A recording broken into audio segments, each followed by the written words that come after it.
Yeah, again, I really appreciate you coming and doing this interview, and I wish I could be there in person. Yeah. I would be if my back wasn't so screwed up. But how are you doing today? Good. Yeah, fighting the fight. Yeah. Cool. Well, yeah, I'll just jump right into it. I want to jump into critical race theory, but before I do that, what has been your kind of potted background? Like, do you have a degree, or what has sort of led you to this place? Yeah, so I've been a journalist for 30 years, an investigative reporter, and I got my graduate degree at American University in a field called cross-cultural communications. And what I've since discovered is that this whole field of critical race theory and their whole model about white supremacy just steals from pages of cross-cultural communications. I'm a student of the early 1980s in college and then went into the workforce in the late 80s. I grew up with critical race theory before it became a thing. It was, in the backdrop. I'm Muslim. My family is conservative socially in terms of religion, but politically, I'm very liberal. And so I consider myself a Muslim feminist. But I noticed about 20 years ago, I started butting heads with these folks in my Muslim community who believed that everything within our religion was about race. And I just didn't know the name that was driving this kind of turning point in their self-identification. And it was in the summer of 2020 that I learned the concept of critical race theory. That's fascinating, especially you said that it steals from the cross-cultural communications. Yeah. What does it take from that? Yeah, what I can tell you about that is, in cross-cultural communications, there's just a really simple idea that there's two types of culture in society, and things aren't bifurcated like that. Like, of course, everything is complicated, but there's a concept of high context culture and low context culture.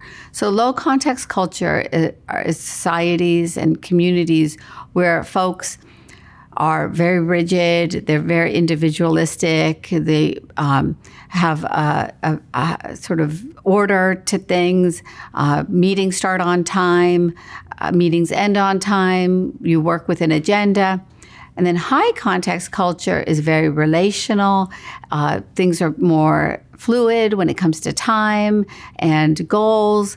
And so I was a trainer for the military for many years. I was training men and women who were deploying to Afghanistan and Pakistan, and I was training them about high context, low context culture. Because in Afghanistan, people are very high context, and in the military, folks are very low context. They want meetings to start on time, and in Afghanistan, you show up when you show up, you start the meeting when the elder arrives. There isn't the set agenda. But what I discovered over the last year is that critical race theory propagandists and ideologues basically stole the idea of low context culture and attributed it to white supremacy.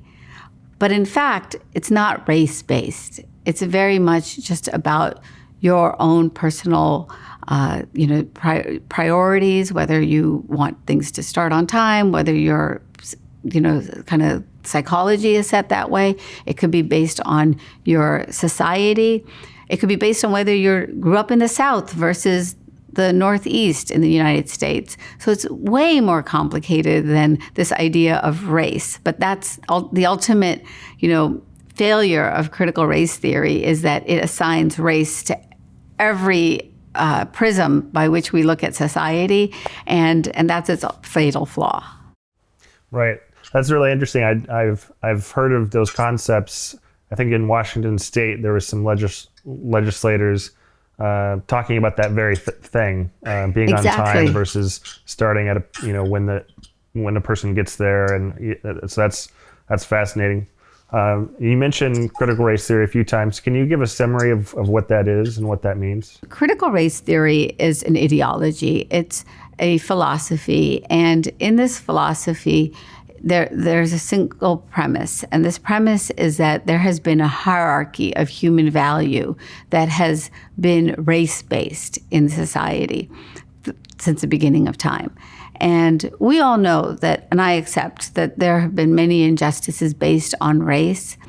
But what this model is putting forward is that the solutions to any kind of injustice that we have must be a new hierarchy of human value in which we basically put certain races ahead of other races, and we put certain identities ahead of other identities in order to get rid of this systemic racism issues and inequities that they try to attribute to all of a society. Their approach is very superficial, it's simplistic, it's actually very patronizing to many of us who kind of fit into that hierarchy of racial values in very complicated ways.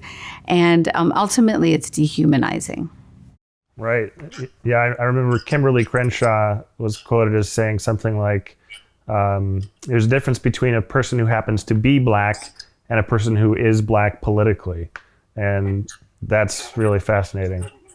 So yeah, that seems to fit in there. And I have heard a lot of that idea of like, just they want to reverse the hierarchies and put the more quote unquote oppressed people on top and sort of almost flip the oppressor oppressed narrative, it seems. Yeah, so the reason why I'm really sensitive to this equation is because I'm a person who checks the box on many of the elements of oppressed that critical race theory tries to put forward. I'm a woman, I'm a person of color, I'm a Muslim, I'm an immigrant, I'm a single mother, I have a disability. There's so many ways that you could say that I am oppressed. I came to this country with my parents having just dollars in their pocket. I was the first generation that had emerged out of the colonial history that was my ancestral country of India. I could wear victimhood on my sleeve, but I refuse it because ultimately the best path forward for all of humanity and for all of us as individuals is one in which we value our narrative and we value our identity, but we are not simply projecting that onto the world as our entire being. We are so much more than our skin color, and we are so much more than our place of national origin. We are people with ideas. We are people with, visions and goals and hopes that go beyond these demarcations of identity. And I just find it very base and very unfortunate. Coming from India, we have a very rich philosophical tradition. And the highest level of spiritual practice is supposed to be a practice of non-duality, a practice where you transcend the duality of your life. You transcend the identical barriers that you are born into, that your script may have written for you in your life. I mean, that is the highest ascension of a human being. And what I have found so tragic watching critical race theory unfold from schools to workplaces and into, the streets, is that we are in fact trying to bring people to the most base of themselves. And I will never stop in this struggle because I'm a mother also, and I am a human being on this earth, and I want everybody to be able to rise to the highest of themselves. And that means that we have to liberate ourselves from the shackles of ideas, bad ideas like critical race theory. I love that. Yeah, it seems very reductionist, and I like that you're aiming for a higher ideal. I mean, you mentioned that you're a mother. I'm wondering is that how you got into investigating CRT, is through his school, or? Yeah, it was my birthday on June 7th, 2020. I got this little gift from our school principal, Ann Bonitatabas, at my son's high school. So my son is a boy, raised by a mother who, like all mothers, seeks, aspirational goals. I tried to have him study hard. I tried to have him work hard in life. I tried to have my son inherit the values of the dignity of labor that my father had so appreciated about this country. And so I was raising my son as a single mother. I was living, in this suburb of DC where it's hard to make ends meet, living paycheck to paycheck, struggling, of course, like many people. But I worked so hard to make sure that my son studied hard, right? And so in 8th grade, my son applied to this high school called Thomas Jefferson High School for Science and Technology. You take a math and science test, reading test, and then you become a semifinalist if you kind of hit the first bar. Then you take another series of tests. It's all merit-based.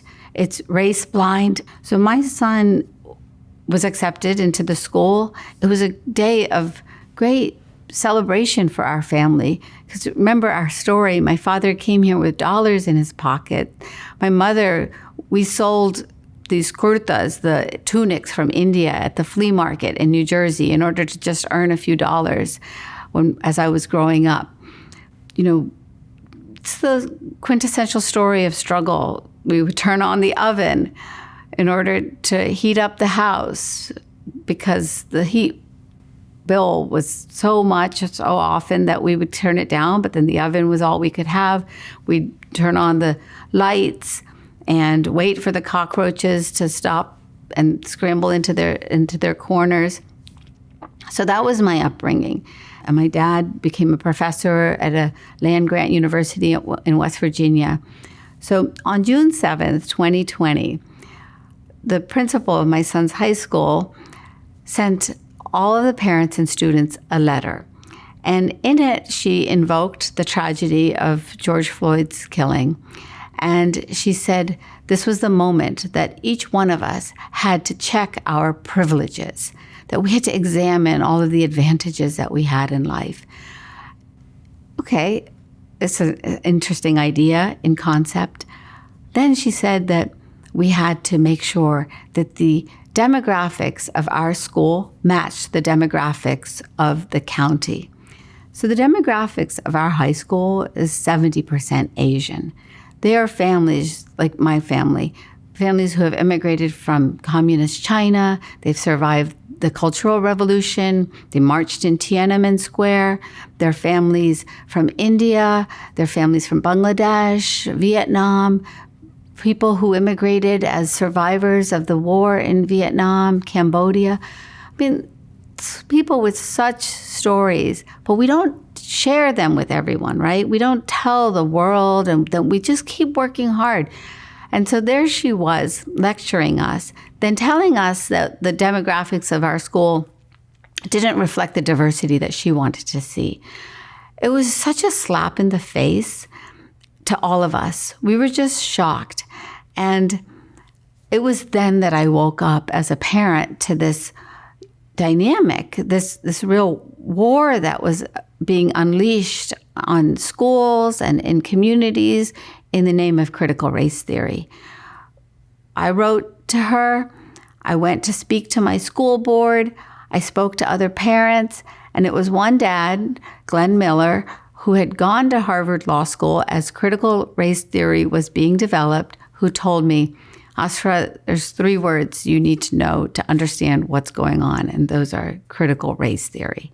And so I became a quick student of this ideology, and I then finally understood the dynamics that I had been observing and reporting for the past 20 years in my Muslim community. I finally understood the racialization of Muslims. It was a dynamic that I had resisted because I didn't believe that, I was just a race. I didn't believe that my religion gave me certain racial, grievances to then put forward to the world. But this was the politics of this woke army that had emerged in America over the years before this letter that I'd gotten from the principal. And that was my awakening as just an accidental advocate, against this incursion of the ideology of critical race theory in our community. What I saw, what I discovered, I put on my investigative reporter hat, and what I discovered then was that there was money being spent, there was curriculum being changed, there was admissions policies being transformed.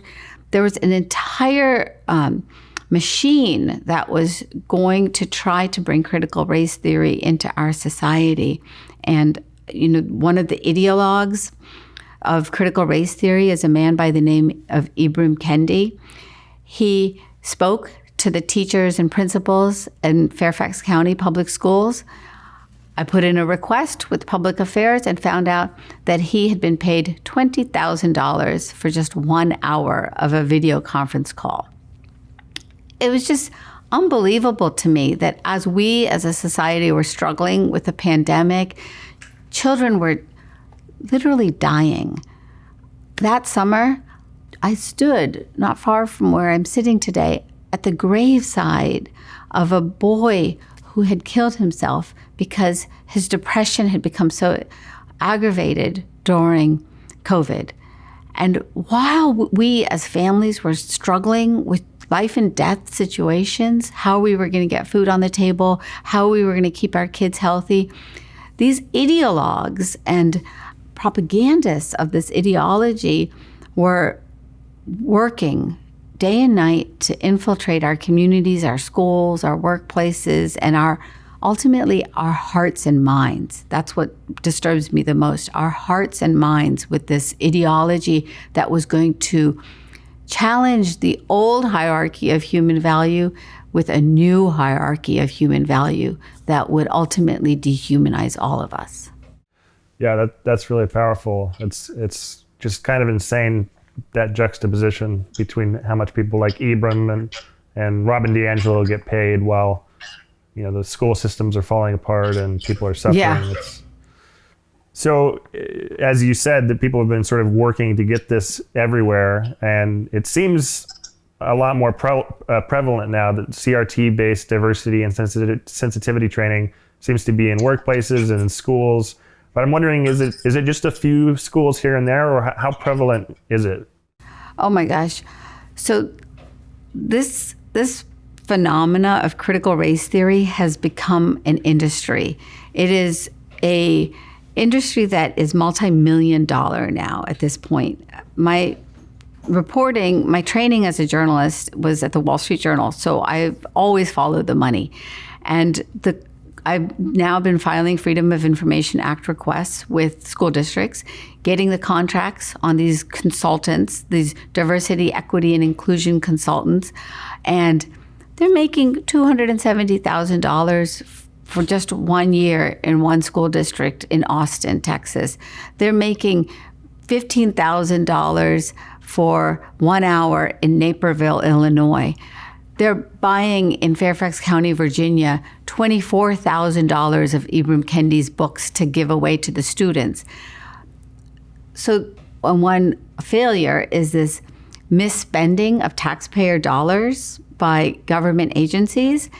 But the second fatal flaw in all of this for our society that must make everyone wake up to this problem is the fact that they are putting poisonous ideas into the beautiful minds and hearts and souls of our children. Like, our children should grow up with the identity of humanity, not the identity of, that these superficial items that we are born into. We have to live beyond the identity markers that we have so that we can actually connect in a deeper way with each other and find global solutions to all of the great problems facing society. But what they have done is they have divided people. They have used this ridiculous term of affinity groups in order to bring segregation back into our classrooms and into our workplaces. They have taken, concepts that we rejected decades ago of separation and imposed them on us as if they were liberating ideas. And people have to use their common sense. That's what I just beg people, is just use your common sense. Don't fall for the mumbo jumbo. It's all just gobbledygook. I mean, honestly, if you listen to these folks like Ibram Kendi, they talk in circles. They've made up words. Like this could keep rhetoric, researchers busy for decades to come, how they have taken words and monetized them. That is really what is the most disturbing part about this.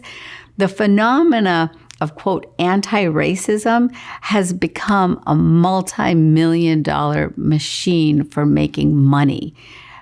Facebook, Twitter, all of these people are pumping millions of dollars of grants into so-called nonprofits that are earning their presidents, six-figure salaries a couple times over. So it's unbelievable, and I just hope that everybody knows that they will come for you. Like they will come for every single person. Nobody is safe from this ideology, and we as a society have to have a united front against it, one that's filled with compassion and common sense. I think that's great. Do you mind just summarizing how far it's spread in the school? Just talk a little bit about how it's everywhere in the schools, or if it is everywhere in the schools. Sure. Yeah. This woke machine of critical race theory has spread from the schools in Manhattan to the schools in California and every place in between. I'm now started working with an organization called Parents Defending Education, and I've started mapping all of the incidents of critical race theory that are happening in school districts around the country, and I just can't even keep up. There are pinpoints every place on the map in the United States. There are Google alerts that I'm getting every day from little school districts, small newspapers here and there, where maybe a parent will speak up and another board member might challenge what's being taught. So just like we have to always face bad ideas that might spread and take hold in our schools, especially because that's where our young minds are nurtured. This is just another one of those moments. Like we have to challenge these bad ideas, and they are everywhere. They're spreading through universities that are now teaching this critical race theory to teachers, consulting organizations that are now getting themselves hired out by school districts to do so-called equity reports and school climate surveys. It's being promoted by newspapers and media outlets now. Ibram Kendi just announced that he's got a partnership with the Boston Globe to put out a new newspaper that's going to put this critical race theory garbage into more people's hands. I mean, this is the Boston Globe that broke the scandal on the ideology and the corruption of the Catholic Church. We are facing a corruption in American society that is equivalent to the corruption of churches, of institutions, of extremist groups. Like this is how big it's become. This is a machine. I call it a woke army that has now penetrated every part of our society, and every community is a battlefront now.